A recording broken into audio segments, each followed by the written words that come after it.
Julie and I are fast friends. We've been friends for a really long time. I was her realtor. And I met her after I came back from work. I was out for a while. I had fourth stage rectal cancer, so I'm a cancer survivor. So when Julie started doing this organization, I thought, boy, this is right up my alley for volunteer work.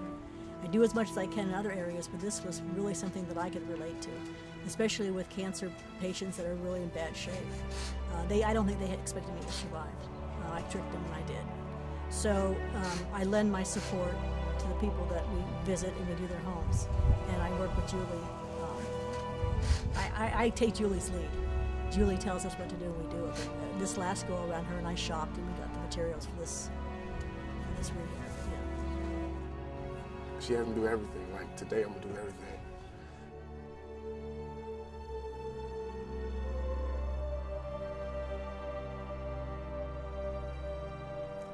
From helping her with the gift cards and helping her go shopping to go get the arts and crafts tools, and just going to people's houses like I am today and building stuff, redecorating rooms and stuff like that. As far as my energy level goes, from a scale of 1 to 100, my energy level now is at 25. And it probably would be less than 25 if I didn't have to try to keep up with that 2-year-old I got out there. That's nothing that keeps my energy. I have no choice because she's like lightning. And I watch her while my daughter is at school. So, but it's getting harder every day.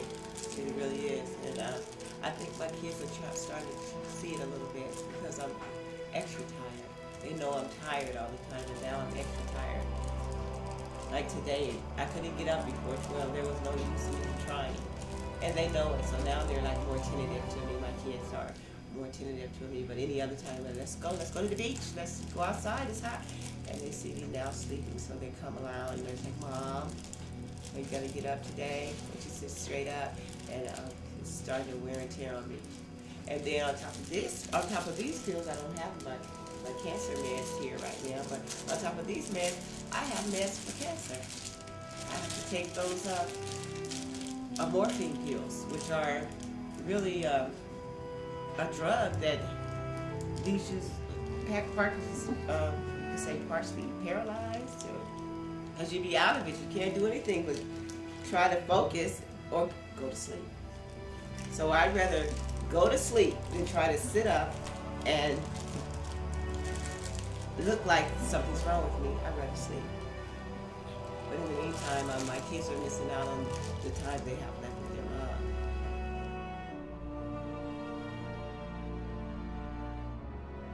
Well, my son,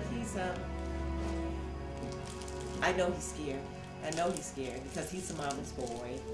And like I said, he's a little artistic. And he's a straight A student, so he goes to school every day.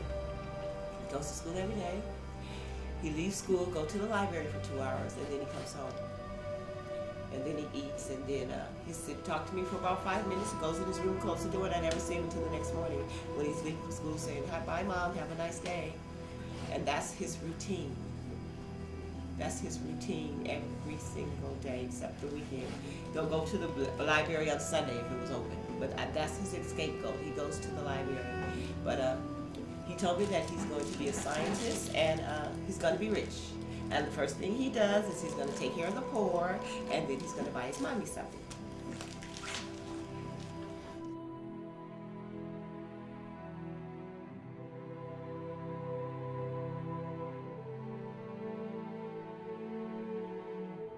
I met Lisa and I bonded to her because of the extent of her cancer. I believe there's hope for everybody. I don't think you should listen to doctors and have them tell you that there's no hope. There is hope. You have to be realistic, and you really have to do what they tell you to do. I think she might have a good chance of survival, and at least a lot of good years with her family, with her young family.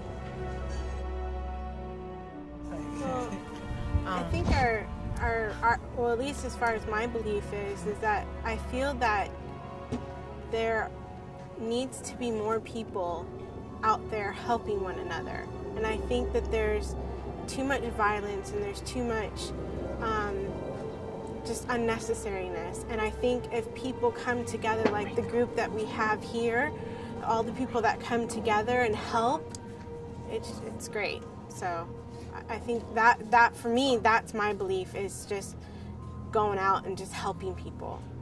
And then it will turn back, and your soul and your spirit are being helped at the same time, knowing that, and you feel good. So.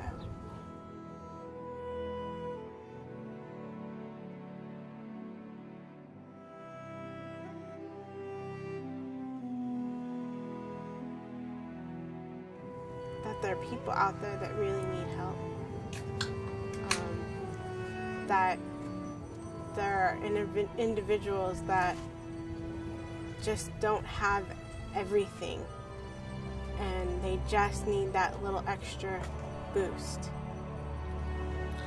Yeah, and one of the well, we've been doing this for the last couple of weeks in terms of getting Lisa's room. I keep the thought that keeps going through my mind is, for the grace of God go I. And I think that anybody could end up in this situation. Certainly anybody can get cancer, anybody can get HIV, anybody can be diagnosed at any time, and it rocks your world. And when you already didn't have stuff, then it just sort of compounds it. And I think that that we can all help one another, whether you're with an organization or not. We can all give. You can buy sheets. Unfortunately, they always need lots and lots of sheets, towels. I mean, just something like that. It doesn't have to be anything big. So I think that people, even though it's difficult times, I think that you could take $10 and you could, $12, we bought full sets of sheets. You can buy it for $12, not a lot of money, but that person, for them, who runs through sheets a lot when they're ill, $12 can buy a great set of sheets. So it's not anything fabulous. It doesn't have to be so big and huge. We always tend to think it has to be so big and huge. It can be the smallest little thing. And so I just want people to take away that, to reach out and to do something, move beyond yourself, and just reach out and help somebody, anybody. It'll make you feel good, and it'll make them feel good, and that's great when you can walk away and you and that person can feel good.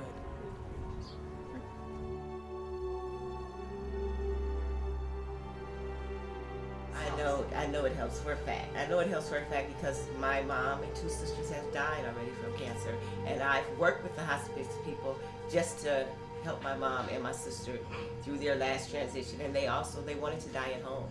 Now see, right now with Great and Inspired, I'm gonna love to go right there in that purple room. I'm gonna love it because I know it's exactly what I want.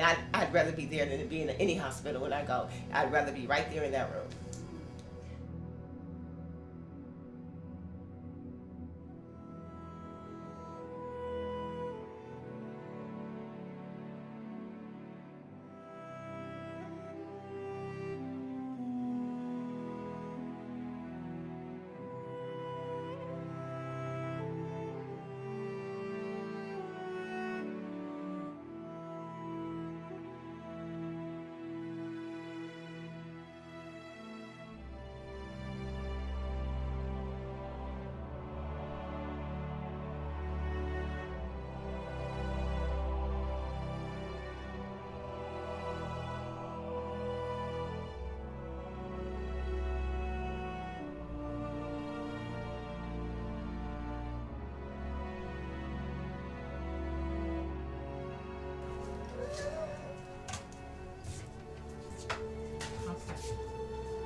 Volunteers, come on in the room.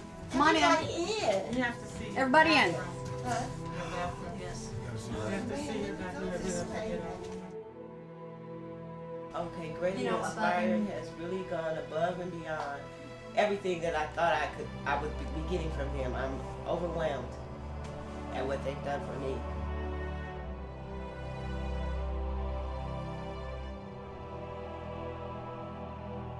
They're very attentive to me as far as what I wanted, what made me feel good, and they took out the time. It wasn't a rush job. Everything was step by step. They came and they had me pick colors, and they made me wait a couple days.